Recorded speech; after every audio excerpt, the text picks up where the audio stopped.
ہمارے ایک بہت قریبی دوست تھے، آفیسر تھے، انہوں نے ایک مرتبہ اپنی بیٹی کا قصہ خود سنایا، نام بتانا مناسب نہیں ہے، بس آفیسر ہی سمجھ لیجئے۔ وہ مجھے کہنے لگے اللہ نے مجھے اتنی خوبصورت بیٹی دی، اتنی خوبصورت بیٹی دی کہ لاکھوں میں نہیں کروڑوں میں اتنی خوبصورت بچی کوئی نہیں ہوگی، کروڑوں میں۔ اتنا دودھ کی طرح اس کا سفید رنگ، اتنے پیارے اس کے بال، اتنا خوبصورت اس کی آنکھیں، جو اس کو دیکھتا تھا لٹو ہو جاتا تھا۔ ہر عورت اس کو آ کے دیکھتی تھی۔ کہنے لگا کہ میرے گھر میں عورتوں کا، محلے کی عورتوں کا مجمع لگا رہتا تھا۔ عورتیں کہتی تھیں کہ اس کے گھر کے قریب سے ہم گزرتی ہیں، ہمارا دل چاہتا ہے ہم اس بچی کو دیکھیں، ہم بچی کو دیکھنے کے لیے آئے ہیں۔ کہنے لگی وہ بچی ذہین بھی اتنی تھی کہ بلا کی ذہین، اس کو میڈیکل میں داخلہ مل گیا اور وہ میری بیٹی ڈاکٹر بن گئی، اور ڈاکٹر بھی ایسی کانفیڈنٹ تھی کہ سرجن ڈاکٹر بنی۔ کہنے لگا خوبصورت بھی تھی اور قابل بھی تھی، سرجن ڈاکٹر بھی تھی، اس کو ہاسپٹل میں ایک بہت اچھی جاب مل گئی۔ اب جب اس کی عمر 28 سال ہوئی تو میں نے اس کے لیے رشتے ڈھونڈنے شروع کیے۔ کہنے لگے رشتے کا نام لینا تھا کہ رشتوں کی تو بھرمار لگ گئی، ہمارے پاس اس بچی کے لیے 100 رشتے تقریباً آئے۔ اب ہم میاں بیوی پریشان تھے، کس کو ہاں کرے اور کس کو نہ کرے۔ یہ وزیر کا بیٹا ہے، یہ امیر کا بیٹا ہے، یہ فیکٹری والے کا بیٹا ہے، یہ بزنس مین کا بیٹا ہے، اور بڑے بڑے نامی گرامی خاندانوں کے رشتے بیٹی کے لیے۔ ہم چاہتے تھے کہ کوئی رشتہ فائنل کر دیں، مگر میری بیٹی کے اندر عجب اور تکبر بہت تھا۔ جو رشتہ آتا وہ کوئی نہ کوئی اس کے اندر عیب نکال دیتی۔ یہ لڑکا تو دیہاتی نظر آتا ہے، میں اس سے شادی نہیں کروں گی۔ اور کئی مرتبہ کہتی لڑکا تو ٹھیک ہے، ڈاکٹر ہے، مگر اس لڑکے کی ماں دیہاتی ہے، میرا گزارا نہیں ہوگا۔ لڑکے کی ماں دیہاتی ہے، اس پہ رشتہ نہ کر دیتی۔ کہنے لگے کہ 2-4 سال تو اسی طرح گزر گئے، روز کا کام تھا، رشتے آتے اور بچی نہ کر دیتی، اور ہمیں رشتے پسند بھی آتے کہ لڑکا سمجھدار ہوتا، تعلیم یافتہ ہوتا، اور اچھا اس کا کام کاروبار ہوتا، مال پیسے والا ہوتا، سارے وسائل اس کے پاس ہوتے، مگر بچی کا دل مطمئن ہی نہیں ہوتا تھا۔ اور جب ہم اسے کہتے کہ بیٹی رشتہ تو اچھا ہے، تو بیٹی آگے سے جواب دیتی ان رشتوں کا کیا، یہ تو سینکڑوں رشتے جو ہے آ سکتے ہیں، ان کا کیا ہے۔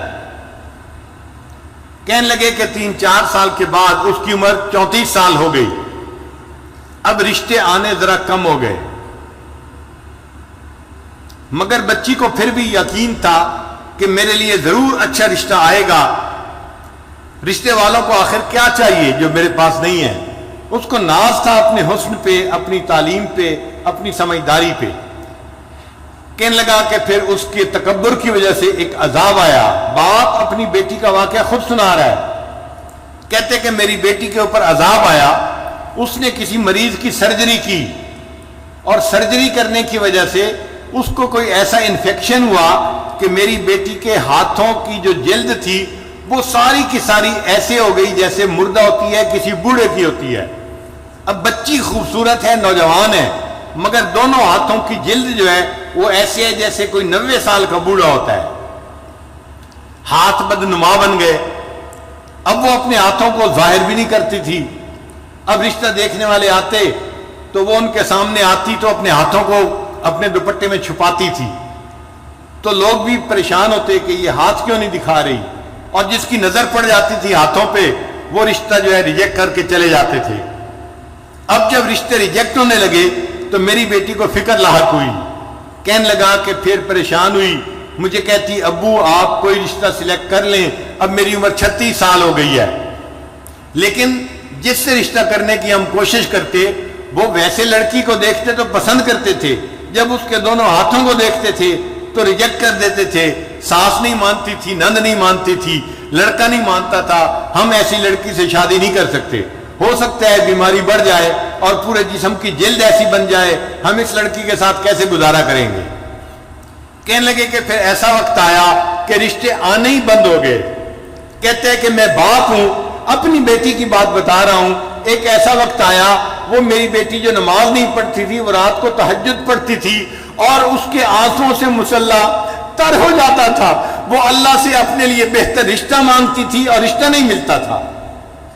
میں نے اپنی بیٹی کو جو ذلیل ہوتے دیکھا تو میں باپ ہو کے بتا رہا ہوں کہ واقعی انسان گناہ کرتا ہے، اس کی سزا آخرت میں تو اس کو ملے گی ہی صحیح، اللہ تعالیٰ دنیا میں بھی اس کی سزا بندے کو دے دیتے ہیں۔ ایسا اس کا تکبر ٹوٹا کہ ایک دن مجھے کہنے لگی، ابو آپ کسی ریڑھی والی سے ہی میری شادی کر دیں، اب تو میری عمر 40 کے قریب ہونے لگ گئی ہے۔ اب وہ ڈاکٹر جس کو اپنے حسن پہ ناز تھا، جو سمجھتی تھی میں حور پری ہوں اور کروڑوں میں میری جیسی کوئی خوبصورت نہیں، وہ بچی اپنے باپ کو کہہ رہی ہے بھلے کسی ریڑھی والی سے ہی اب میری شادی کر دیں، میری عمر 40 سال ہونے کو ہے۔ تو گناہوں کی سزا مختلف شکلوں میں ملتی ہے، ان میں سے ایک شکل بیماری بھی ہوتی ہے۔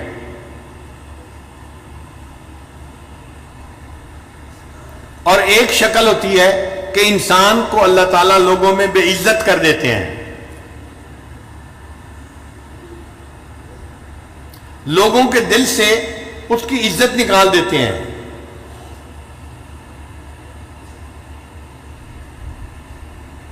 وَمَن يُهِنِ اللَّهُ فَمَا لَهُ مِن مُكْرِمٍ، اور جسے اللہ ذلیل کرنے پہ آتے ہیں اسے عزت دینے والا کوئی نہیں ہوتا۔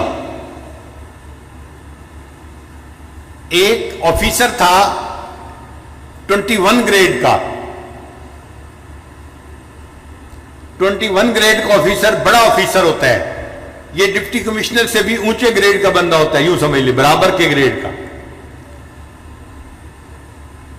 وہ رشوت لیتا تھا اور مال پیسہ اس کے پاس بہت تھا۔ اس کی ذرا کہانی سن لیجئے، یہ حقیقی کہانی ہے۔ اس بندے نے ایک کالونی کے اندر پلاٹ خریدا اور بہترین گھر بنایا، پھر وہ اپنے گھر کے اندر شفٹ ہو گیا۔ جب گھر کے اندر شفٹ ہوا تب اس کو پتا چلا کہ گھر کے بالکل ساتھ مسجد تھی اور مسجد کی اذان کی آواز اس کے گھر میں آتی تھی۔ اب جو نیک بندہ ہے وہ تو خوش ہوتا ہے کہ مسجد کا پڑوس مل گیا، جو فسق و فجور میں پڑا ہوتا ہے، بے نمازی ہوتا ہے، اس کو مسجد کا پڑوس نہیں چاہیے ہوتا۔ چنانچہ یہ رات کو سویا ہوا تھا، مؤذن نے فجر کی اذان دی، اس کی آنکھ کھل گئی۔ اب اس کو بڑا غصہ آیا کہ اس نے میری نیند خراب کر دی۔ صبح اٹھا تو اس نے مؤذن کو بلوایا اور مؤذن کو کہا کہ تم فجر کی اذان سپیکر پہ مت دیا کرو، میری نیند خراب ہوتی ہے۔ مؤذن نے جا کے محلے کے لوگوں کو بتایا، انہوں نے کہا کہ بھائی ہم تو بوڑھے ہیں، گھڑی کا ٹائم دیکھ نہیں سکتے، ہم تو اذان کی آواز سنتے ہیں فجر میں تو مسجد میں آتے ہیں، اگر آفیسر صاحب کو پرابلم ہے تو یہ اپنا گھر مسجد سے دور کہیں جا کر خرید لیں، کیوں انہوں نے قریب خریدا ہے؟ یہ جگہ بدلے، مسجد تو نہیں بدل سکتی، تم اذان کی آواز دو سپیکر پہ۔ تو مؤذن نے اگلے دن پھر سپیکر پہ اذان دے دی۔ اب اس بندے کی جب پھر نیند خراب ہوئی، اس کو بڑا غصہ۔ میں نے مؤذن کو بلا کے کہا بھی تھا اذان کی آواز نہ دینا فجر کے وقت میں سپیکر پہ، اس نے میری بات نہیں مانی۔ اس نے دن میں اس مؤذن کو بلایا اور اس کو پھر اس نے ایک تھپڑ لگایا۔ میں نے تجھے نہیں کہا تھا؟ تجھے میری بات سمجھ نہیں آئی تھی؟ میں فارسی بول رہا تھا، تو کیوں نہیں سمجھا؟ کیوں تو نے اذان دی؟ اب مؤذن کو جو تھپڑ پڑا وہ بیچارہ تو صبر کر گیا، مگر اللہ کا نظام حرکت میں آ گیا۔ اب اس آفیسر کے اوپر پکڑ آئی، اور وہ پکڑ کیسی تھی کہ اس کے دونوں بازوؤں کے اوپر فالج کا اٹیک ہو گیا اور دونوں بازو اس کے یوں سینے کے اوپر لگ گئے۔ اب بازو لمبے بھی نہیں کر سکتا اور بازو یہاں پر ہیں اور وہ کام بھی نہیں کر سکتا۔ جب کام نہیں کر سکتا تو دفتر والوں نے اس کی نوکری سے چھٹی کروا دی۔ وہ جو رشوت کا پیسہ آ رہا تھا، ایک پائپ لائن لگی ہوئی تھی پیسے کی، وہ سب ختم ہو گئی۔ اب یہ گھر میں پڑ گیا۔ بیوی خدمت کرنے لگی مگر مزاج افسرانہ تھا، شاہانہ تھا۔ بیوی کھانا لاتی، اس میں عیب نکالتا، گرم نہیں، نمک ایسے نہیں، فلاں ایسے نہیں، ہر چیز میں عیب۔ اب بیوی بھی تنگ آ گئی کہ میں سارا دن خدمت بھی کرتی ہوں اور چھوٹی چھوٹی باتوں پہ یہ اتنا غصہ بھی کرتے ہیں اور بچوں کے سامنے مجھے ڈانٹتے ہیں۔ ذرا ذرا سی بات پہ یہ بیوی کو گالیاں دینے لگ جاتے. 1 سال بیوی نے گزارا کیا. پھر ایک دن بیوی نے کہا کہ دیکھیں میں نے 1 سال آپ کی بیماری میں آپ کی دن رات خدمت کی ہے. میں انسان ہوں, میں تھکی ہوئی ہوتی تھی, آپ کی خدمت کو ترجیح دیتی تھی. آپ نے میری خدمت کی قدر نہیں کی. آپ نے بچوں کے سامنے مجھے گالیاں دی. میں خاندانی لڑکی ہوں, میں اتنی گری پڑی لڑکی نہیں کہ آپ مجھے بات بات پہ گالیاں دیں. میں اپنے بچوں کو لے کے جا رہی ہوں, آپ جانے, آپ کا کام جانے. تو ماں نے اپنے بچوں کو لیا اور اپنے ماں باپ کے گھر چلی گئی. اب یہ اکیلا پڑا ہوا ہے, گھر میں کوئی کھانا پوچھنے والا نہیں, دینے والا نہیں. ہمسائے میں بھائی رہتا تھا, بھائی کو پتا چلا تو بھائی اس کو گھر لے کے گیا اور اس نے اپنے بھائی کو کہا کہ دیکھو اب تم میرے چھوٹے بھائی ہو, میں نے ساری عمر تمہارے ساتھ اتنا احسان کیا ہے, تم میری خدمت کرو, میں تمہارے باپ کی جگہ ہوں. تو بھائی گھر لے کے چلا گیا. اس نے اپنے بیوی بچوں کو کہا کہ میرے بھائی کی خدمت کرو, یہ بیمار ہے. مگر جو مزاج بگڑا ہوا ہوتا ہے وہ تو ہر جگہ بگڑا ہوا ہوتا ہے. اب بھائی کے گھر میں بھی اس کا حال یہی کہ بھابھی چائے لے کے آئی, یہ تو گرم نہیں ہے, اور تمہیں تو سلیقہ نہیں ہے, تمہیں تو فلاں نہیں ہے. تو بھابھی اس کی باتیں کیسے برداشت کرتی. اس نے چند دن دیکھا, چند دن کے بعد اس نے اپنے خاوند کو کہا یا تو تم بھائی کو گھر پہ رکھ لو یا پھر مجھے گھر پہ رکھو, ورنہ میں گھر سے جا رہی ہوں. اب بھائی کو اپنا گھر بھی ٹوٹتا نظر آیا. ایک دن بھائی نے آ کے اس کو سمجھایا, میری بیوی آپ کی خدمت کرتی ہے, میرے بچے آپ کی خدمت کرتے ہیں, آپ ان کو کیوں ڈانٹتے ہیں, کیوں ان سے غصے ہوتے ہیں. اس نے بھائی کو بھی جو ہے وہ سنانی شروع کر دی, تم رن مرید ہو, تم بیوی کے جو ہے غلام ہو, تم کوئی انسان ہو, تم مرد ہو, تمہارا یہ حال ہے, تمہارا یہ حال ہے. اب جب اس نے بھائی کو اس کے بچوں کے سامنے ڈانٹا تو بچوں نے اپنے باپ سے کہا ابو جی اس بھائی کو یہاں سے چھٹی کراؤ. بھائی کو بھی غصہ آیا.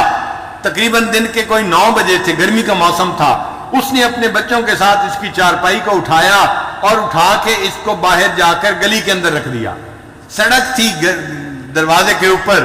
اب یہ سڑک کے کنارے پڑا ہوا ہے اور اس کی جو ہے وہ پوچھنے والا کوئی نہیں, اس کو کھانا دینے والا کوئی نہیں. جب سورج اور بلند ہوا تو گرمی بھی تھی, پسینہ بھی تھا, اور اللہ کی شان دیکھیں اس دوران اس کو ٹانگوں پہ فالج ہوا اور اس کی ٹانگیں بھی جیسے ہاتھ سینے پہ لگے ہوئے تھے, ٹانگیں بھی سینے کے ساتھ لگ گئیں. اب یہ گوشت کا لوتھڑا بن گیا, نہ ہاتھ ہلا سکتا ہے نہ پاؤں ہلا سکتا ہے, صرف دیکھ سکتا ہے, بول سکتا ہے. سڑک کے کنارے پڑا ہوا ہے. اب اس کو بھوک لگی ہوئی ہے چونکہ 1-2 دن سے اس نے کھایا نہیں تھا. اب جب اس نے آتے جاتے لوگوں کو دیکھا تو لوگوں سے بھیک مانگنی شروع کر دی, اللہ کے نام پہ مجھے دے دو, میں بھوکا ہوں, مجھے بہت بھوک لگی ہوئی ہے.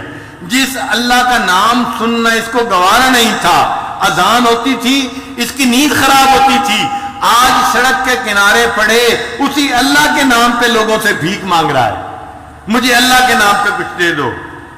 ایک کالج کا لڑکا جا رہا تھا, اس نے اس کو 10 روپے نکال کے دیے. یہ کہنے لگا بچہ میں اس 10 روپے کا کیا کروں گا, نہ میں چل سکتا ہوں نہ آ جا سکتا ہوں, مجھے تو بھوک لگی ہے, روٹی لا کے دو. اس نے روٹی قریب سے خریدی اور لا کے دی. جب روٹی لا کے دی اس نے تو یہ کہنے لگا کہ میں اپنے ہاتھ سے تو روٹی توڑ کے کھا نہیں سکتا, آپ پلیز مجھے روٹی کھلا بھی دیں. وہ لڑکا کہنے لگا مجھے تو کالج جانے ہیں اور دیر ہو رہی ہے, میں نے روٹی لا کے دے دی, اب کھلانے کا ٹائم تو میرے پاس نہیں ہے, میں یہ روٹی رکھ کے جا رہا ہوں. جب اس نے روٹی زمین کے اوپر رکھی تو یہ سوچنے لگا کہ زمین پہ رکھی روٹی تو میں اٹھا کے کھا نہیں سکتا, نہ ہاتھ کام کرتے ہیں نہ پاؤں کام کرتے ہیں. تو یہ اس لڑکے کو کہنے لگا زمین پہ روٹی نہ رکھیں, مجھے پکڑا دیں. اس نے ہاتھ میں پکڑانی چاہی, اس کے ہاتھ کی انگلیاں ہلتی نہیں تھی, یہ ہاتھ میں روٹی نہیں پکڑ سکا. پھر کہنے لگا اچھا تو مجھے میرے پاؤں میں روٹی پکڑا دو. اس نوجوان نے اس کے جو پاؤں تھے سینے کے اوپر رکھے ہوئے, اس کے انگوٹھے اور انگلی کے درمیان روٹی ڈال دی اور اس نے اس کو تھوڑا سا گرپ کر لیا. اب پاؤں سے روٹی پکڑی ہوئی ہے اور منہ سے نوچ کے اس کو کھا رہا ہے. جس اللہ کی نافرمانی کرتا تھا اس اللہ نے دکھا دیا, دیکھو جب میری سزا آتی ہے تم سڑک کے کنارے کتے کی طرح اپنے پاؤں سے روٹی پکڑ کے منہ سے نوچ کے کھاؤ گے. یہ وہ آفیسر تھا جس کی بڑی عزت تھی, بڑا مال تھا، بڑا اس کا مکان تھا، بڑی گاڑی تھی، اور آج سڑک کے کنارے پاؤں کی انگلیوں کے درمیان روٹی پکڑ کے یہ اپنے منہ سے اس روٹی کو نوچ کے کھا رہا ہے۔